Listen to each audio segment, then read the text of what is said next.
Hey guys, it's Woody Market coming with another episode of my Road to 100 goals where we try to get Rodrigo to 100 goals and try to get to Division 1 or higher as possible at the same time.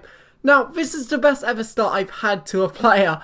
Like, Rodrigo is already on 11 goals after 2 episodes, which for me is quite a lot. He only scored 2 in the last episode, but I believe it was a 2-game episode, if I'm correct.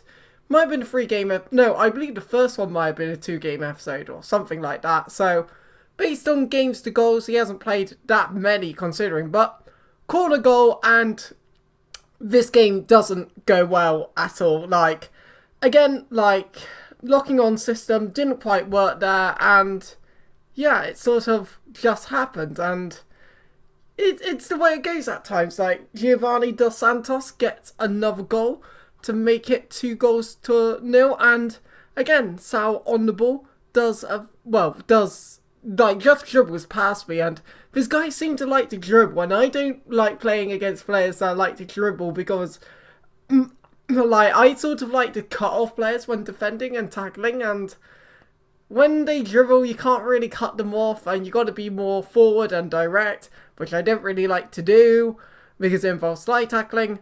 But, yeah. But Rodrigo on the ball, like, doing a really nice skill. Well, it's just lots of dribbling, I guess. And what a finish. Just bangs it into the corner to make it 3-1. And I was like, we've got a goal here, like, with Rodrigo. This game is worth something now. Because if you just get thrashed, it's like, Rodrigo had to go a goal. We haven't made progression or that.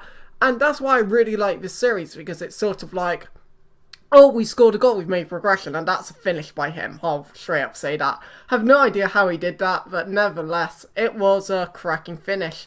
But this is a 4-game episode plus showing a few signings and that, so it makes the episode a little bit longer per se. So it was it's an 11-minute episode, but obviously things like this I fast forward and all of that.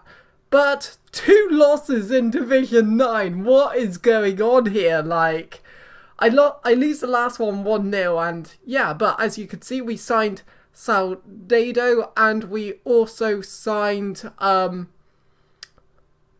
winger. I think it was a winger. I completely forgotten. It might have been the centre-back. I think it was the centre-back. But we signed a winger and a centre-back just to bring depth and rotate.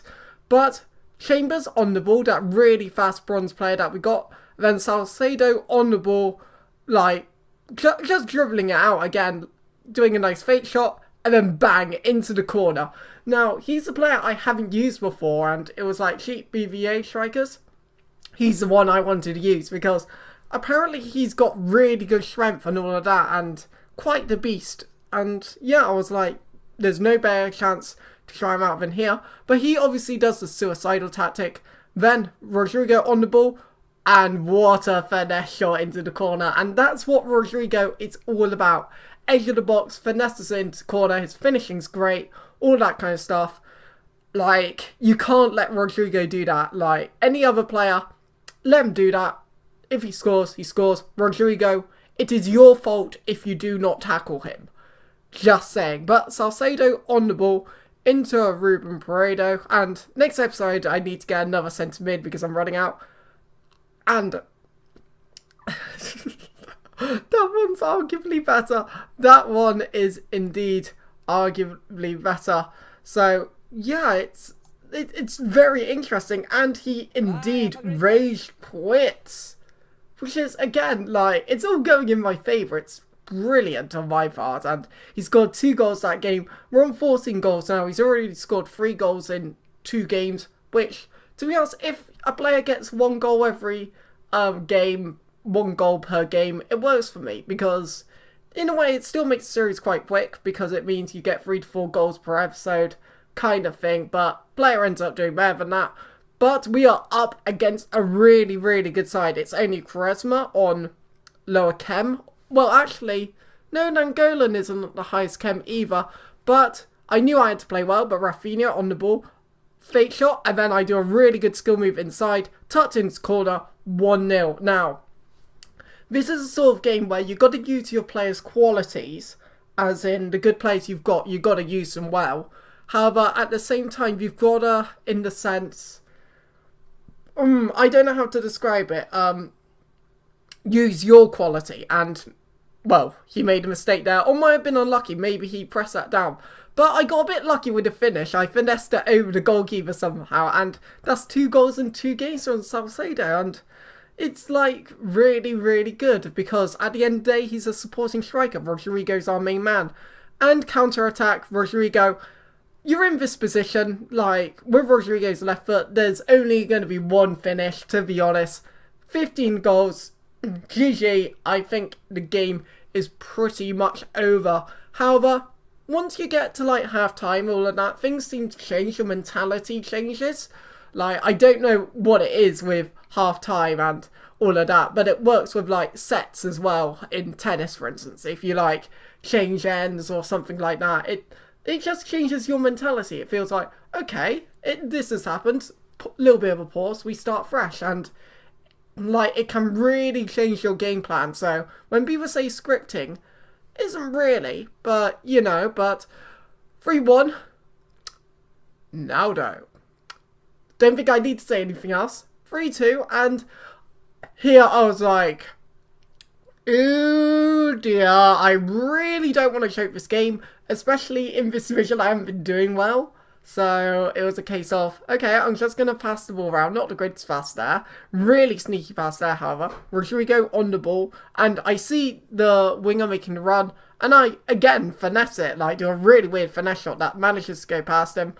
4-2. And again, that is just GG. Again, like, well played right there. And yeah, overall, good performance, good win. His team was better and he was always going to get goals just because of the quality of his side. Like, man of the match Lukaku, informed Danlino, all of these names, informed De Bruyne, I think it was.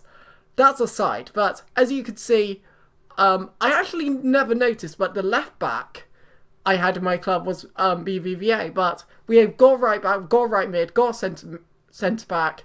All of these new signings are good. I might have forgot to show 2 of the signings actually, so I do apologise on that. But they were like 600 coins or something. So overall, the 4 signings that we made and the striker just help with depth. They're not exactly the greatest players, but that finish, though, pretty good player. So yeah, that's sort of the way it works. And yeah, there were, in this episode there were some cracking players and cracking games, to be honest. All pretty high scoring games. But Helmes on the ball, the German, I believe that's correct. And over top through ball, I should have read it easier. Good finish, I guess, and 1-1. I'm going to say that's a good goal, but I should have done better with it. But yeah, fair play to him. He takes advantage of my mistake. And yeah, good finish. 1-1.